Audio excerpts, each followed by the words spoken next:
Hello and welcome to this special coverage. I'm Wang Guan in Beijing.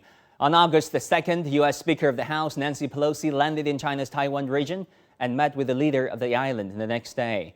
Tsai Ing-wen conferred Pelosi with the so-called Order of Propitious Clouds with special grand cordon and said that she's truly grateful to Pelosi for showcasing U.S. Congress's staunch support for Taiwan. Nancy Pelosi has been one of the most vocal China critics in U.S. Congress. As she herself said, her record of criticizing China goes back 30 years. How did the unnecessary and inevitable visit happen? Is Tsai Ing-wen helping or hurting the interests of Taiwan? In fact, the so-called desinitization means to desinitize the core values and interests which Taiwan depends on to exist. The desinitization proposed by the Democratic Progressive Party is only used for getting more votes. The Democratic Progressive Party, or the DPP, the party that Tsai Ing-wen is leading, has a track record of rallying a fraction of Taiwan society for secession and independence through education and indoctrination. Its former leader Chen Shui-bian even bid for a UN membership in 2008 under the name of Taiwan. A plan dead on arrival was rejected by the United Nations. Since coming to power, Tsai Ing-wen has initiated a series of policies aimed at desinitizing Taiwan, meaning making Taiwan less Chinese at every turn.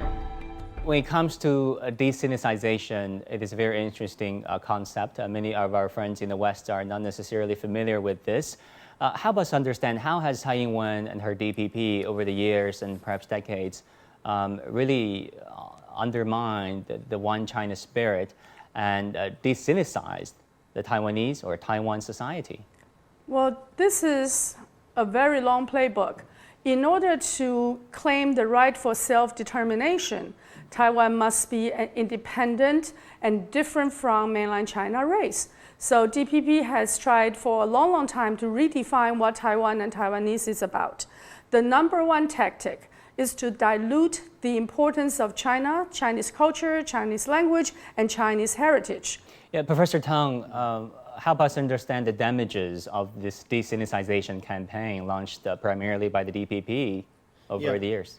Yeah, I think the intention of the effort made by Tsai Ing-wen and her party actually gave a very negative impact on the tradition and history and culture between Taiwan and the mainland. So this is actually a bad action taken by the party. And I have been to Taiwan twice, and I'm quite happy that the local people still being there or Chinese, and they would like to continue the culture, the exchanges with people from mainland, and continue such a tradition of China. DPP and especially Tsai Ing-wen did gave some negative impact on the tradition, on the history of China in this regard. But I don't think she can make it, because the people in mainland or in Taiwan would like to continue such tradition or the culture or the history of the country. This is one China policy. This is the foundation for the one China policy. Yeah, Joanna, how would you compare Tsai Ing-wen's desinitization campaign and so-called cultural independence campaign, if you compare that against the late leader of Taiwan, Lee Teng-hui, who advocated for so-called one China, one Taiwan, or Chen Shui-bian, who openly bid for a Taiwan membership in the United Nations in 2008. How would you compare Tsai Ing-wen's efforts against her predecessors? I'm very glad that you mentioned Lee Teng-hui. Lee Teng-hui was the leader under KMT rule, but after he retired, he had self-proclaimed that he has a very strong affiliation with Japan and identified himself as Japanese. So from that roots, you come to see Chen Shui-bian, and now you see Tsai Ing-wen. All of them have a very strong Japanese identification and little Chinese identification. With them being at control, you not only have our textbook or the curricula being changed, you also have a lot of changes in societies. For example, today you will see an entirely in Japanese advertising on local TV, which was never seen and never heard of. You now also have a government plan to remove Chinese from all official tests. So if you want to write for high school or college, or even if you just want to write for being a civil servant, they plan not to have a Chinese language test being included in that. So you can see a very, very strong pro-Japan Taiwan independence movement. It's not just independent from mainland China, it's independent from China and affiliated with Japan. Those are the strong underpinning in Taiwan. If you don't see that, you will miss the really big telltale sign. Professor Teng, what do you think? Yeah, I think for decades, at least, after DPP took the power of the island, I'm sure everybody has already realized that this is a political choice, or this is actually a regional choice for DPP to go, independence in this regard. But I don't think they can make it because, according to the resolution by UN Assembly and also by the law, by the constitution of PRC, I think they can only give some, trouble for the region, but I don't think they can make it because we have such a strong intention and such a capability to maintain the integrity of the country.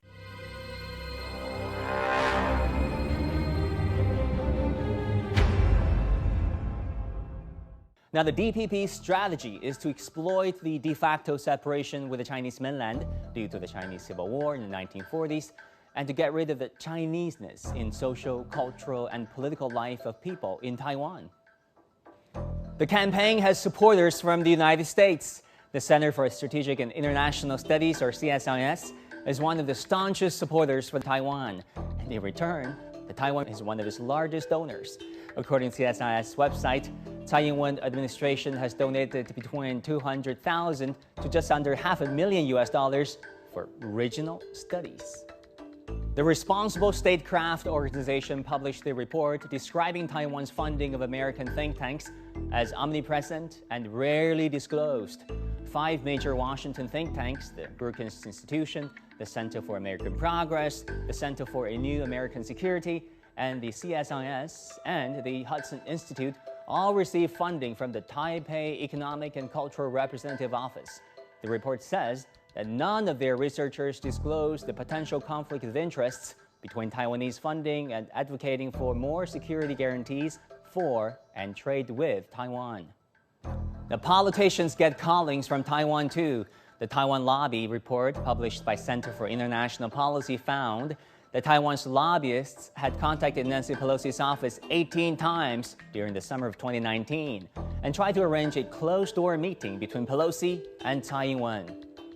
民进党从2018年开始 The DPP has been lobbying Nancy Pelosi since 2018 through public relation companies. How much money have they spent? $49,377. $7 It is difficult to get a person to understand something when his or her salary depends on not understanding it. She just obeys the orders from the United States. How would she dare to rebel? The U.S. knows very well that the Taiwan region not being reunited with the mainland is an invaluable asset for them. One analogy is that Taiwan is the watchdog for the U.S. who needs to bring his own food. There's nothing more pathetic than that. Ever since the beginning of DPP, they have always shown themselves, especially in Washington, as the pro-democracy and pro-progressive value party. Therefore, it is extremely expedient for them to partner with especially the U.S. Democratic Party. Especially the current rhetoric, the narrative, is to find partners in democracy and partners in value. Tsai Ing-wen knows exactly what to say. However, under her control, her administration was doing exactly the opposite. They are neither democratic nor progressive. How so? How about you explain? Why is that? In the first term of Tsai Ing-wen, she showed to Taiwan that she is a moderate and she has the ability to maintain status quo across Taiwan Straits. With her background as part of the KMT Security Council member under Li Denghui, she had a lot of buy-in in those narratives. But after her second term, her government has quickly passed legislations against their competitor, their major competitors, KMT, and other political parties. For instance, they passed ill-gotten party asset law to confiscate party assets, including any kinds of party assets from KMT and the so-called KMT affiliates. Therefore, there were a lot of collateral damages. They also passed the so-called Transformation Justice Act that allowed them to rewrite the entire history since 1949. In fact, they can rewrite the history since 1935, when Taiwan returned to the hands of Chinese government. Before that, it was under Japanese rule. The third thing they did was they also confiscated media licenses such as CTI, and they confiscated the assets, a huge number of assets, of a farmland association which was established in Qing Dynasty. All of this shows to the world, at least shows to people in Taiwan, that democracy in their explanation is like a facade in a studio. What Pelosi saw when she came here, she saw that beautiful facade of a democratic avenue like in the studio. But people in Taiwan was experiencing the backbone, the true authoritarian movements made by Tsai Ing-wen's administration in different way, shape, and form. So I would say they are neither democratic nor progressive. It's only a facade of value that the United States welcomed. The United States turned a blind eye to all the sufferings and all the people being oppressed by the current DPP government. Professor Teng, what do you think? Joanna talked about the fact that this can be a marriage of convenience between the DPP, Tsai Ing-wen, and their supporters in Washington. DPP would like to manipulate the so-called democracy, freedom, human rights in Taiwan for the party's sake, because this is only a flag for the party to mobilize support from the local people and also get some support from Washington, D.C. So this is actually a game played by the party, especially by Tsai Ing-wen. I mean, did Tsai Ing-wen play this card well? What's in it for Tsai Ing-wen when it comes to the visit of Nancy Pelosi, which she herself has been very much involved in welcoming? Yeah, this is actually symbolic visit by the Speaker of the United States at this moment, because the two sides, I mean Tsai Ing-wen and Nancy Pelosi, would like to use such a chance to get more support or get more attention from the public as a so-called democratic system or democratic leader in this region or in the United States. So I think this is not a real democracy for the local people in Taiwan and also for the Americans this time. Well, Joanna, you alluded to the fact that this could be a gain for Tsai Ing-wen politically, but a loss for the people of Taiwan. Why is that? There are three perspectives. From the political maneuver perspective, Tsai Ing-wen does seem to be gaining a lot in terms of notoriety as well as wide support from the so-called Western partners. However, people in Taiwan, especially those who are opposed to her policy or her administrative measures, have now been sacrificed. So the three perspectives are very, very different. Let's talk about people who were being oppressed by the DPP government. Those people have in the past hoped that international community would see the true suffering of the people and have tried to wage all kinds of campaigns so that people can see what's really happening. With Nancy Pelosi coming to Taiwan, touting the achievement of the DPP government, it's stepping on all the hopes and dreams of the people who are still fighting those injustice measures. In addition to that, the current change of the status quo, I put in quote, because Tsai Ing-wen promised everybody that she would maintain status quo, and we have continued to tell her that she's undermining it bit by bit. It's dynamic, and you have to define what status quo was. And we also always said to her, status quo for most people is peace and stability across Taiwan Straits. Now, anyone who is against changing of status quo in Taiwan now is being pushed to the sideline or being mobilized and said, look, mainland China has done all these military exercises against us. They are the big bad wolf. You have to come behind the government. You have to mobilize. So you see this language and narrative on all front pages. So also, those who have hoped for justice are now being sold, and those who have hoped for peace are now being mobilized and oppressed in Taiwan.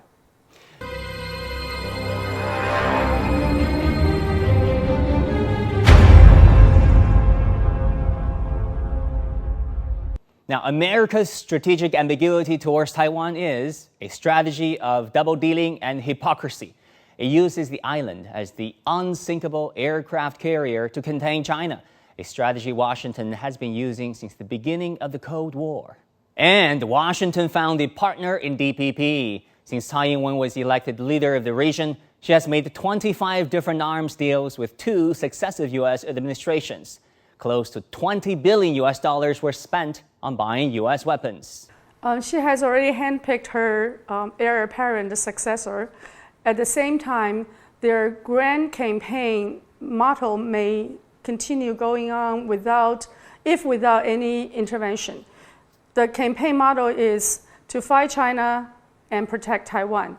However, between the two, there is a critical link, that is to fight China, and you will have US and Japan support so that we can protect Taiwan. If the middle part is not seen or not substantiated, then the entire campaign will fall apart. So I see the recent military exercises and the action or non-action by US and Japan as very critical turning point. It is important to have more people thinking about, whether that to fight China and protect Taiwan can really be delivered by Tsai Ing-wen and DPP if without US and Japan support. And if there is US and Japan support, what will be the force and the anti-force? What will be the measure and countermeasures? Will Taiwan be hurt in the process? So all these new discussions will come into the public debate, and probably, if not changing this year-end election, it will change the 2024 election. I mean, Professor Teng, what do you think are the odds of Tsai Ing-wen's heir apparent in 2024 to keep the leadership, to retain the leadership of the island and going forward? Yeah, I'm sure Tsai Ing-wen and her followers would like to continue the power in the island. So she would like to manipulate the situation, especially situation in Asia-Pacific region. For example, the United States has initiated the so-called strategic competition with China.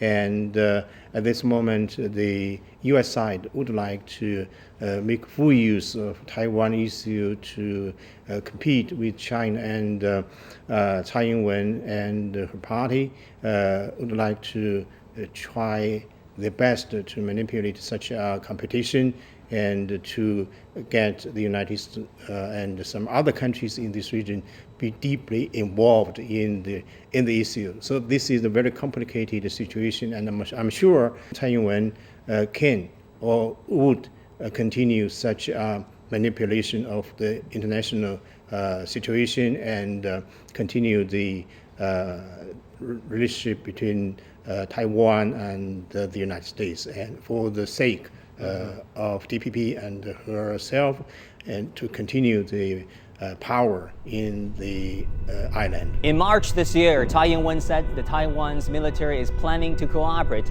with the U.S. National Guard. As it pours money into the United States, many residents in Taiwan are struggling to make ends meet. The officials are living in the royal palace and know nothing about people's woes. That's what I want to tell Tsai. Let her think about it. That will do it for this special program. Thank you for tuning in. I'm Wang Guan in Beijing.